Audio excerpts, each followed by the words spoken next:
The Ulysses drifted through the star-speckled darkness, its engines humming with a steady rhythm. Commander Leon Hartman leaned back in his chair, the edges of his vision blurred with exhaustion.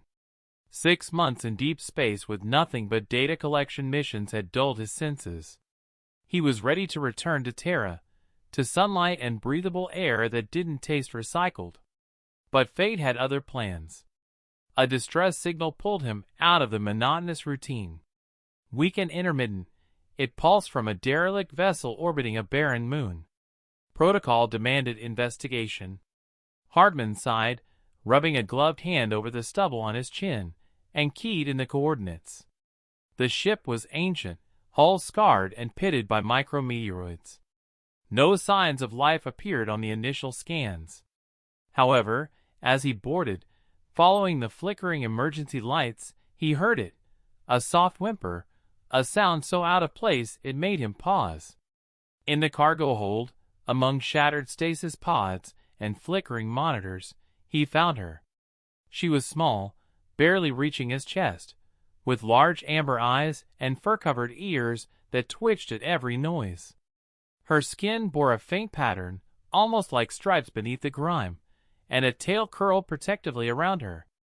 An alien girl, feline in appearance, no older than a human teenager by his estimation. Her eyes widened with a mix of fear and relief when she saw him. Hartman lowered his weapon slowly.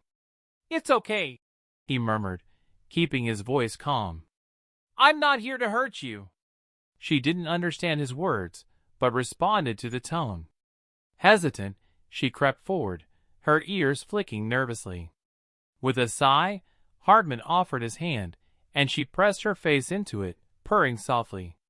A broken translator device around her neck crackled to life. "Please, safe?" "Yeah," Hartman said softly. "Safe."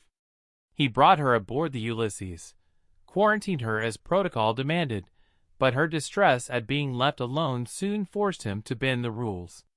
Days turned to weeks as he pieced together fragments of her language, learning her name, Lyria, and her story. The last survivor of a convoy attacked by pirates, sold and abandoned when her captors found no profit in her. Loneliness faded in her presence. She followed him through the ship, wide-eyed and curious, filling the silence with soft purrs and broken words. She was quick to learn, mimicking his routines and gestures. Hartman found himself lingering in the mess hall, drawing out conversations that were half charades and half words. Trust built slowly. A hesitant touch became a steady presence by his side. Hartman stopped thinking of her as a rescue mission and more as a companion. He modified quarters for her, added softer bedding and toys, even adjusted the temperature to her liking. Months passed. When command finally responded, demanding he turn over the specimen, Hartman hesitated. The thought of her locked in a research facility, frightened and alone, twisted his gut. He wiped the transmission, filed a report claiming no survivors. They drifted on, alone but together.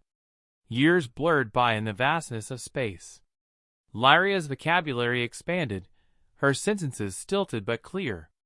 They shared meals, stories, what few he could remember from Earth, and what she could describe of her home.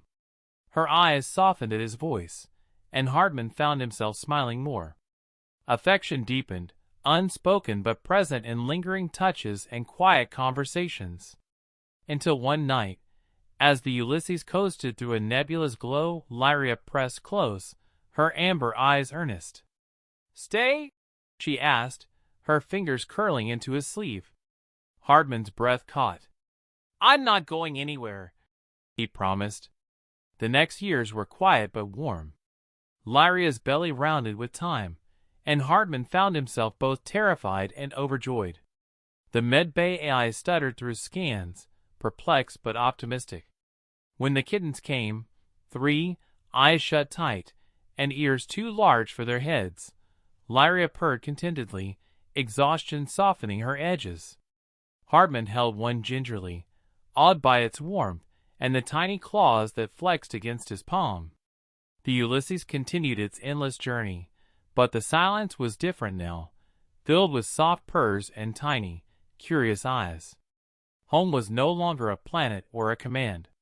It was here, amid the stars, with amber eyes and laughter that echoed down metal corridors.